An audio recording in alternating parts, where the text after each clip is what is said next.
नमस्कार, मैं राजेश गर्ग। होली का पर्व नज़दीक है और होली के मौके पर मैं आप सभी को सबसे पहले बधाई देता हूं, शुभकामनाएं देता हूं कि ये त्यौहार जो मेल जोल का त्यौहार है, रंगों का त्यौहार है, वो आप बड़ी शान से और शालीनता से मनाएं। दूसरी बात करता हूं, दिल्ली के अंदर नई नई सरकार बनी है और सरकार जिन मुद्दों को लेकर बनी है वो कोई आपसे छुपे हुए नहीं हैं। मेन जो बात मैं आपसे करने के लिए मैं खड़ा हुआ हूँ वो ये है कि दिल्ली शहर की हालत कोई अच्छी नहीं है। चाहे दिल्ली पुलिस हो, चाहे डीडीए हो, चाहे एमसीडी हो, चाहे रेवेन्यू डिपार्टमेंट हो, चाहे पोल्यूशन डिपार्टमेंट हो, समस्याएं मुंह बाए खड़ी हैं। और उसके पीछे कारण बहुत सारे गिनाए जा सकते हैं, लेकिन जो सबसे बड़ा कारण मुझे नजर आया वो है भर्ती की कमी। जो रिक्रूटमेंट है वो पूरा नहीं है, चाहे वो पुलिस फोर्स हो, चाहे वो रेवेन्यू डिपार्टमेंट हो, मैंने क्या बोला, चाहे वो डीडीए हो, एमसीडी हो, पीडब्ल्यूडी हो, और तो और दिल्ली की हाई कोर्ट में जज पूरे नहीं है, सुप्रीम कोर्ट में जज पूरे नहीं है, दिल्ली की लोअर कोर्ट के अंदर जज पूरे नहीं है। दिल्ली की लोअर कोर्ट के अंदर तो हालत ये है कि पीपी जो है, एक एक पीपी 3-3 कोर्ट का काम संभाल रहे हैं। दिल्ली में एजुकेशन के नाम पर जो भी घोषणाएं हुई या जो भी लोग कहते रहे हैं कि वर्ल्ड क्लास स्कूल हैं, मैं उनसे सहमत नहीं, क्योंकि वहाँ पढ़ाने वाली जो टीचर्स हैं वो अभी भी पूरी नहीं हैं, और साथ में जो हैं वो एडहोक पर हैं, एज ए गेस्ट टीचर काम कर रही हैं। कैसे मन से पढ़ा पाएंगे वो लोग जिन्हें अपनी नौकरी का ही नहीं पता कि कब सरकार, प्रशासन, विभाग उन्हें हटा दे। तो सबसे पहले जो ज़रूरत है वो ज़रूरत है जो खाली सीट्स हैं उनको भरा जाए, जो टेम्परेरी हैं, गेस्ट हैं, एडहोक पर हैं, उनको पक्का किया जाए, जिससे कि जीवन उनका आने वाला स्मूथ चलेगा, वो शालीनता के साथ जी सकेंगे। जिन बच्चों की शादी हो गई है उनकी ससुराल में जो हालत है आप समझ सकते हैं, क्योंकि हमेशा एक तलवार लटकी रहती है कि बहू तो हमारी टेम्परेरी लगी हुई है। और जहाँ तक प्राइवेट स्कूलों की बात है, वहाँ भी 90% स्कूलों के अंदर जो तनख्वाह दिखाई जाती है वो दी नहीं जाती। प्राइवेट स्कूल का मैनेजमेंट, पब्लिक स्कूल का मैनेजमेंट चेक तो देता है 1.5 लाख का, 1 लाख का,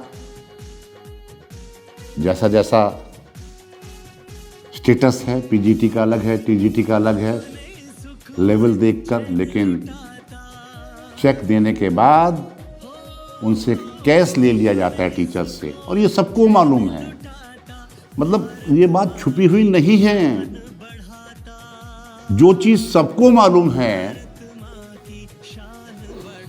उसके बाद भी ये नेता चुप क्यों रहते हैं। और मैं आपको एक बात बताना चाहता हूं अपने व्यक्तिगत अनुभव से। आज जो नशे का प्रभाव बढ़ रहा है ना, मतलब लड़कियां भी नशा कर रही हैं, लड़के तो कर ही रहे हैं, यूथ डिप्रेशन में है, उन्हें समझ नहीं आ रहा कि वो करें क्या। सरकार बात करती है अपनी आय की कि हमने क्षमता बढ़ा दी है, मिनिमम जो वेज है वो 19,000 होगा, 18,000 होगा, लेकिन मिलता किसे है? नहीं मिलता, बिल्कुल भी नहीं मिलता। मैं जहाँ रहता हूँ रोहिणी के अंदर, वहाँ जो गार्ड नौकरी करते हैं जिनको 19,000, 20,000 सैलरी मिलनी चाहिए 8 घंटे काम करने के लिए, लेकिन 12 घंटे काम करने के बाद भी उनको 8-9 हज़ार मिलते हैं। कैसे गुजारा करेंगे ये लोग? माफ करना, जो दिल्ली विधानसभा है, जहाँ ये चीफ मिनिस्टर बैठती है, मंत्री बैठती हैं, जहाँ एमएलए बैठते हैं, जहाँ दिल्ली की जनता के लिए फैसले लिए जाते हैं, वहाँ जो स्टाफ काम कर रहा है, जिस ज़माने में मैं एमएलए था, वो बच्चे आज भी डेली बेस पे काम कर रहे हैं। पुरानी सरकार ने कुछ नहीं किया। नई सरकार में मैडम रेखा गुप्ता दिल्ली की मुख्यमंत्री बनी, उनको बधाई, पूरी टीम को बधाई, लेकिन क्या कुछ कर पाएंगी? कम से कम अपना स्टाफ तो परमानेंट कर दो। जहां आप सचिवालय में बैठी हैं, वहां जो लोग काम कर रहे हैं वो भी पक्के नहीं हैं। वो कहाँ हैं बेचारे सिविल डिफेंस वाले? याद है आपको? डीटीसी वाले हैं, होमगार्ड वाले, आप लोगों को याद होगा। उनकी कोई चर्चा नहीं कर रहा। मैं एक बड़ी कड़वी बात आपसे करता हूँ, बहुत कड़वी। हो सकता है सरकारी प्रशासन में लगे लोग और ये सरकार के नेता नाराज हो जाएं। पता नहीं आपने अखबार में पढ़ा या नहीं पढ़ा,